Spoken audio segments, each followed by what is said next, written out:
നമസ്കാരം. ഒരു സാങ്കേതിക പ്രശ്നം ഉണ്ടായിരുന്നത് കൊണ്ടാണ് ആദ്യം ഒരു ചെറിയ തൊട്ടിട്ട് വീണ്ടും കാണാൻ പറ്റാതായി പോയത്. ഞാനിപ്പം വീണ്ടും പറയാൻ ഉദ്ദേശിക്കുന്ന കാര്യം നമ്മുടെ നാട്ടിലെ കൈക്കൂലി തന്നെയാണ്. സാധാരണപ്പെട്ട നമ്മളെപ്പോണക്കുള്ള മിഡിൽ ക്ലാസ്സോ അതുപോലെ അതിലും താഴെയോട്ടോ അതിന് മുകളിലോട്ടോ ആരുമായിക്കോട്ടെ കേരളത്തിൽ ജീവിക്കുന്നത്, പ്രത്യേകിച്ച് ഇന്ത്യയിലും കേരളത്തിലുമൊക്കെ ജീവിക്കുന്ന സാധാരണപ്പെട്ട കൂലിവേലക്കാരനും ഒക്കെ ജീവിക്കാൻ പറ്റാത്ത ഒരവസ്ഥയിലാണ് ഇപ്പോഴത്തെ സർക്കാർ ജീവനക്കാരൊക്കെ കാണിക്കുന്ന പ്രവൃത്തികളൊക്കെ. അതിനെക്കുറിച്ച് തന്നെയാണ് നമുക്ക് കൂടുതൽ സംസാരിക്കാനുള്ളത്. നമ്മൾ വേടനെക്കുറിച്ച് കുറച്ച് കാര്യങ്ങളൊക്കെ പറഞ്ഞായിരുന്നു. അതും ഈ കൈക്കൂലിയുമായിട്ട് താരതമ്യേന നല്ല ബന്ധമുള്ളത് കൊണ്ടാണ് ഞാൻ ഇപ്പോൾ വീണ്ടും സംസാരിച്ചുകൊണ്ടിരിക്കുന്നത്.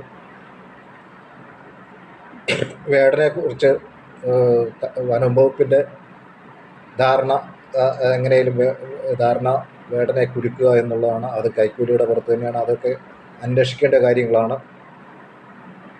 ഇപ്പോൾ നമ്മളൊരു പുതിയ വാർത്ത കേട്ടിരിക്കുന്നത്, നമ്മുടെ തറവാടിയായ ശ്രീജിത്ത് സാർ, ADGP, അതായത് പോലീസിൻ്റെ ADGP ആണ് അദ്ദേഹം. ഇപ്പോൾ അദ്ദേഹം വെഹിക്കിൾ ഡിപ്പാർട്ട്മെൻറ്റ്, അതായത് ADGP ആയിട്ടിരുന്ന സമയത്ത് ഉണ്ടായ അഴിമതിയും കൈക്കൂലിയെക്കുറിച്ചുമൊക്കെയാണ് അദ്ദേഹത്തിൻ്റെ അന്നത്തെ സഹപ്രവർത്തകനായ MVD ഇന്ന് ഇപ്പോൾ ജോലി അനുഷ്ഠിക്കുന്ന അദ്ദേഹം ഇപ്പം എങ്ങോട്ട് മലപ്പുറത്തോ പാലക്കാടോ കണ്ടാണ് ഇപ്പോൾ ജോലി അനുഷ്ഠിക്കുന്ന അയാൾ ഒരു ഇൻ്റർവ്യൂവിൽ, ഒരു വാർത്തയിൽ അദ്ദേഹം റെപ്രസെൻ്റ് ചെയ്ത് പറഞ്ഞത് ഇദ്ദേഹത്തിനെതിരെ ലക്ഷക്കണക്കിന് രൂപയുടെ അഴിമതിയും ആരോപണങ്ങളും ഒക്കെയാണ്. അപ്പോൾ വേലിതൻ്റെ വിളവ് തിന്നുന്ന ഒരു കാലത്ത് ഇവരൊക്കെ അന്വേഷിക്കുന്ന കേസുകളൊക്കെ എവിടെ ചെല്ലുമെന്ന് കൃത്യമായിട്ട് അറിയാമെന്ന് നമ്മൾ പൊതുജനങ്ങൾക്കൊരു ധാരണ ഉണ്ടാകണം. കാരണം തറവാടികൾക്കൊക്കെ എന്തുവാകാമല്ലോ. ഇനിയിപ്പോൾ ഈ ഇദ്ദേഹത്തിന് മുകളിൽ DGPയെ ഉള്ളൂ അന്വേഷിക്കാൻ. ആ കുറ്റങ്ങളൊക്കെ ഇനി കണ്ടുപിടിക്കണത് ADGPയുടെ അതേ റാങ്കിലുള്ള അല്ലെങ്കിൽ ആരെങ്കിലും ഉണ്ടായിരിക്കണം. കാരണം ഇവരുടെ സഹപ്രവർത്തകരാണല്ലോ ഇപ്പം നിലവിലിരിക്കുന്ന ആൾക്കാർ. ഇദ്ദേഹത്തെയൊക്കെ മാറ്റി നിർത്തിയിട്ട് ഈ പൊതു ഖജനാവിനെ കൊള്ളയടിച്ച ഇവന്മാരെയൊക്കെ ഇനി ഇവൻ്റെയൊക്കെ സകല ആസ്തികളും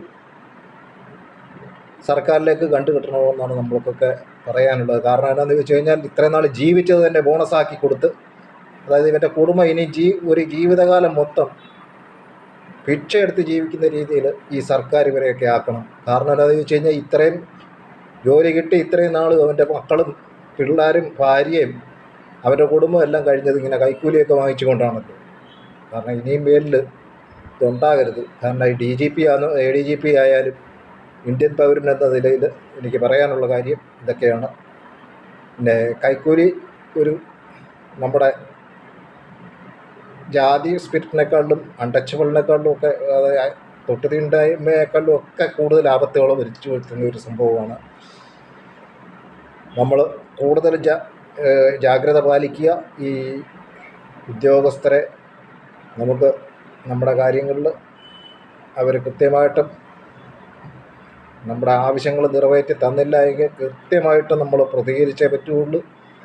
ഈ കൈക്കൂലി എന്ന് പറയുന്നത് മാരക വിഷമാണ്. അതായത് മാരക ലഹരിയായിട്ടാണ് ഇപ്പം നമ്മൾ കണ്ടിരിക്കുന്നത്. കാരണം ഏതൊരു സ്ലീപ്പർ ജോലിക്കാരന് പോലും, സ്ലീപ്പർ ജോലിക്കാർക്ക് പോലും കൈക്കൂലി ഇല്ലാതെ മുന്നോട്ട് നീങ്ങാൻ പറ്റാത്ത ഒരു സാഹചര്യം. സാധാരണപ്പെട്ടവൻ ഇവിടെ എല്ലാം കിടന്ന് വലയുകയാണ്. അതിന് നിങ്ങൾ സമൂഹം ഒറ്റക്കെട്ടായി നിന്നാലേ നമുക്കതിനെ തുരത്താൻ പറ്റുകയുള്ളൂ.